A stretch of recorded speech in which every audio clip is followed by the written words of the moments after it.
محرم کے مہینے کے اندر نہ تو مچھلی کھانی چاہیے، نہ اچھے کپڑے پہننے چاہیے، اور نہ شادی کرنی چاہیے، نہ مہندی لگانی چاہیے، اور بھی بہت ساری باتیں آپ لوگوں نے سنی ہوگی جو اس مہینے کے اندر نہیں کرنی چاہیے۔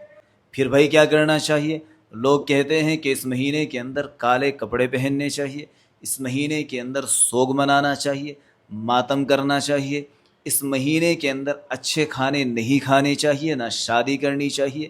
یہ باتیں آپ لوگوں نے بھی اکثر لوگوں سے سنی ہوگی اس مہینے کے اندر۔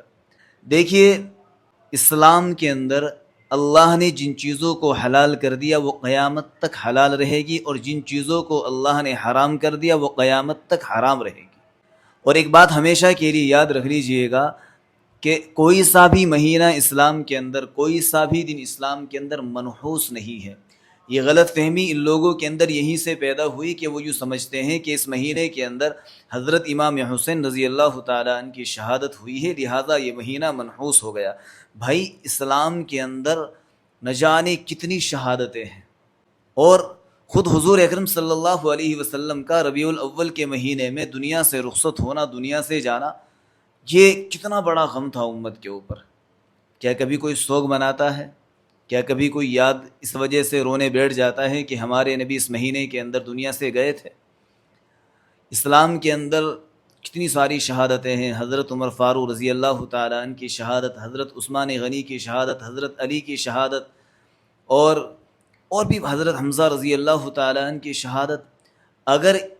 اگر شہادتوں کی وجہ سے ہم سوگ منائیں یا ماتم کریں، پھر تو ہمارا دن سوگ اور ماتم میں گزرے گا۔ اور پھر ایک چیز اور یاد رکھیں بھائی، شہادت جو ہے وہ اللہ کی نظر میں مبارک عمل ہے۔ ہمیں یہ سمجھنا چاہیے کہ حضرت امام حسین رضی اللہ تعالیٰ عنہ نے انصاف کی خاطر، عدل کی خاطر اپنا سر کٹا دیا، ظالم کے آگے نہیں جھکے، اور میدان جنگ کے اندر بھی نماز نہیں چھوڑی۔ تو ایک مسلمان کا یہ ذہن ہونا چاہیے کہ بھئی میری گردن کٹ جائے گی لیکن میں نماز نہیں چھوڑوں گا، میری گردن کٹ جائے گی لیکن میں کبھی بھی ناانصافی نہیں کروں گا، میری گردن کٹ جائے گی لیکن میں کبھی بھی اسلام کے احکامات سے پیچھے نہیں ہٹوں گا۔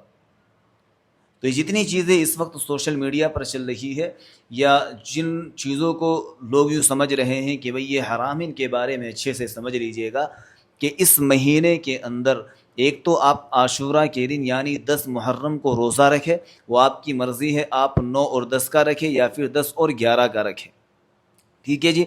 دوسرا کام یہ ہے کہ اس مہینے کے اندر جتنی بھی چیزیں ہیں ان کے کرنے کی اجازت ہے۔ آپ شادی بھی کر سکتے ہیں، آپ اچھا کھانا بھی کھا سکتے ہیں، اور آپ جو ہے مہندی بھی لگا سکتے ہیں، سارے کام کر سکتے ہیں۔ جن چیزوں کو اللہ نے حلال کیا ان کو ہم کیسے حرام کر سکتے ہیں؟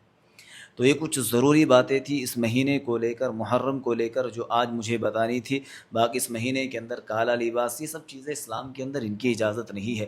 حضرت امام حسین رضی اللہ تعالیٰ عنہ سے محبت کرنا عین ایمان ہے، اور ان کا جو مشن اور جو مقصد تھا اس کو سمجھنا ضروری ہے۔ میں نے ابھی بتایا کہ بھئی انہوں نے نمازیں نہیں چھوڑی، انہوں نے عدل کا ساتھ نہیں چھوڑا، وہ انصاف پر چلے، اور اللہ کے رسول صلی اللہ علیہ وسلم کے خاندان کا، آپ کے گھر والوں کا اور آپ کا خود کا مشن یہ تھا کہ بھئی اسلام کو زندہ کیا جائے۔